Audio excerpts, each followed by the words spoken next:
So let's flick back to, that's covered maintenance now. As you can see, this DVR is absolutely fantastic for user-friendly environment. It's so easy to use, which makes it much easier than using other DVRs. So let's go back to the main menu. Okay, next I'm going to show you the system configuration panel. Now this is one of the most important ones. Nearly all the settings that you'll need to change to make a major impact on the DVR are in here. So let's go into it. Let's start from the top. Time and date. Okay, now like any other DVR, it has time and date settings. You can enable DST, so it'll update from that's like daylight savings, so you can update that from an actual server. You can select servers. You can actually change the area so that if you export the DVR, they can change it to wherever they are in the world and get it from a server so that they can update the time themselves. Okay, so moving back, let's go back and then into the network configuration. Now this one is very clever. This is one of the best ones we've seen with DVRs.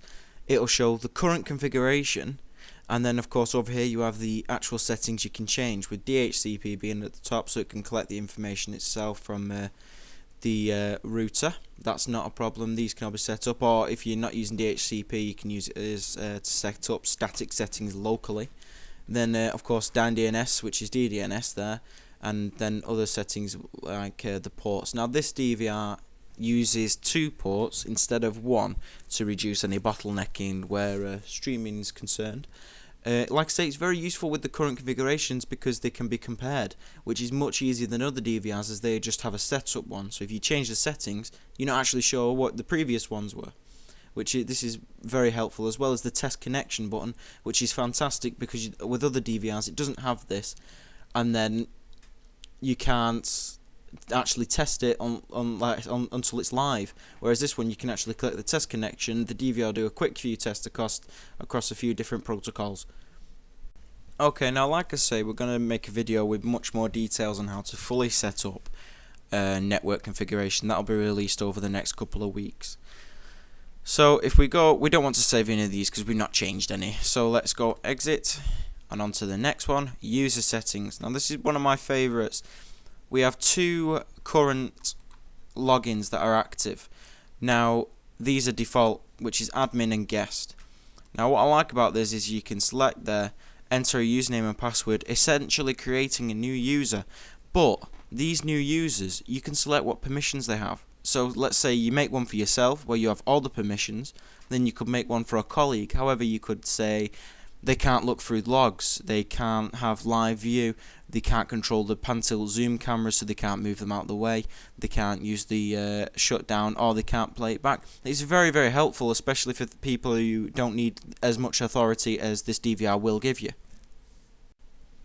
Okay, so we're done with this menu now, so let's click done.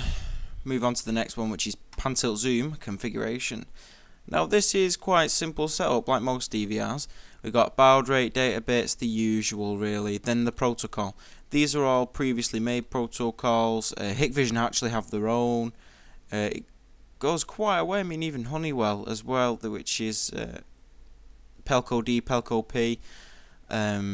It's got all the most popular protocols. So what I also want to show you with this DVR, which is very, very, very clever, go on to the top tab, on camera settings, and see here it says record. Now you can actually essentially record your own protocol, whether you want to zoom it in, focus, move out, and it'll keep replaying them over and over. So you essentially don't miss any blind spots with pan-tilt zoom. This is very, very good, very clever, and a much, much needed function that they've only just started really putting on these more modern, affordable DVRs. Okay, so that covers the PTZ settings. Let's go to done. And now exception configuration. This is really handy. I mean, what it does, it covers errors such as hard drive full, hard drive error. Hard drive error also covers if there is no hard drive. Login, so that means if someone's tried to log in and failed, so you know if someone's trying to, have a go at getting in your DVR.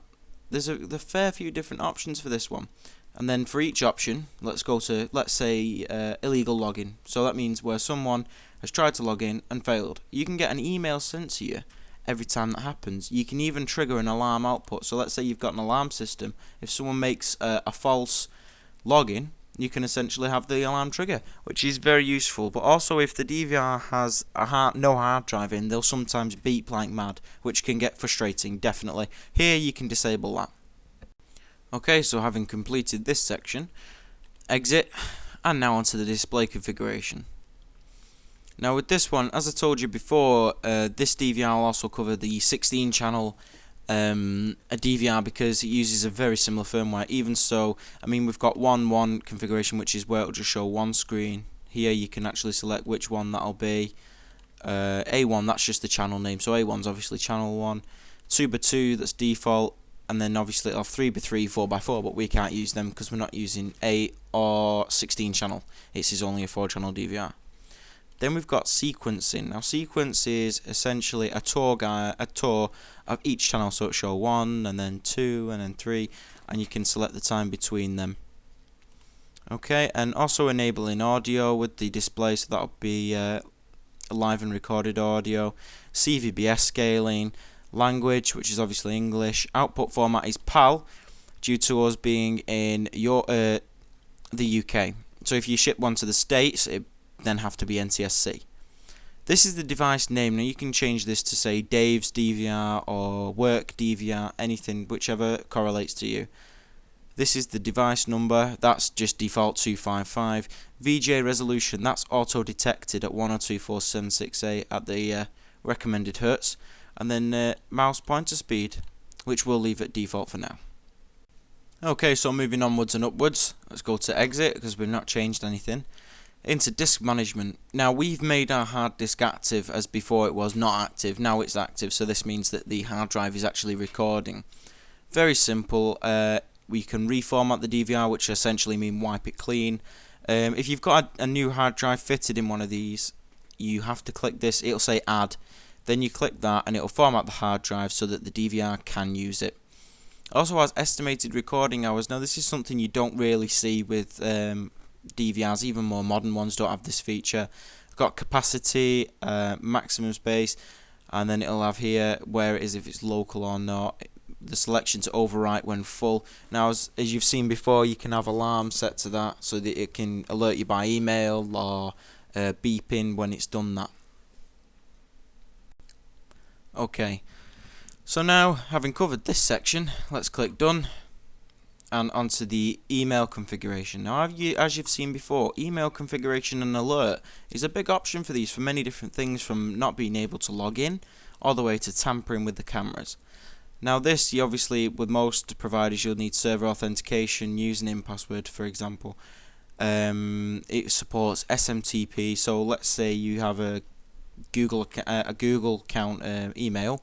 You get the settings from Google, and then you'll put these, so the SMTP server and the port, the email address, the JPEG. Now attaching JPEG is like when motion detection is triggered, it'll send you a picture.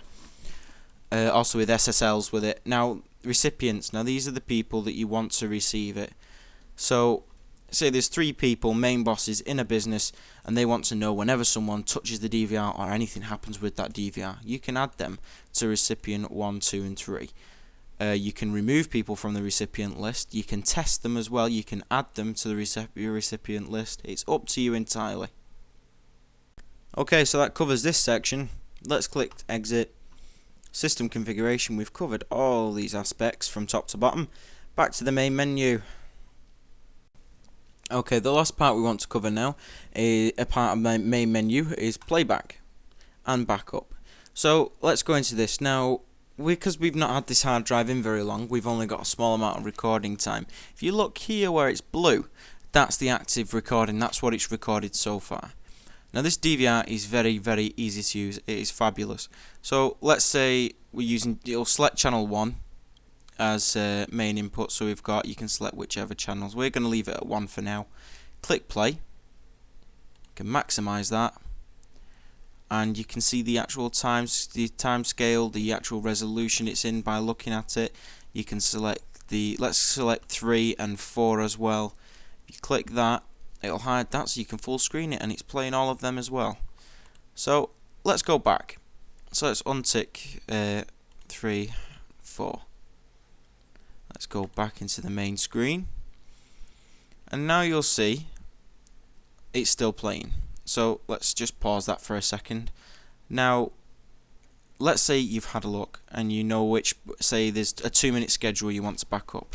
You click start, and then it'll start playing all the way along here. I mean, you can skip it up to a second, a minute, an hour. We can't do an hour because we've not managed to record that long. So then you go to clip stop, which will show the clip there. Then you go to save, and then clips back up, and it'll ask you what device you want to back it up over. Dead simple, dead easy. Now also, and must note, this is the calendar. This will show you just different dates. If I change the date, we've not got anything. But if you notice, the dates that it has recorded material for are blue, and then, like I said before, the blue line correlates to that. Okay, so that mainly covers playback. It's just a basic rundown so you know how to use it. So let's go back. We've covered the main menu entirely now. Back again. Now this is just something I want to show you very quickly on these cameras. Let's take camera 1 for instance. We can maximize this.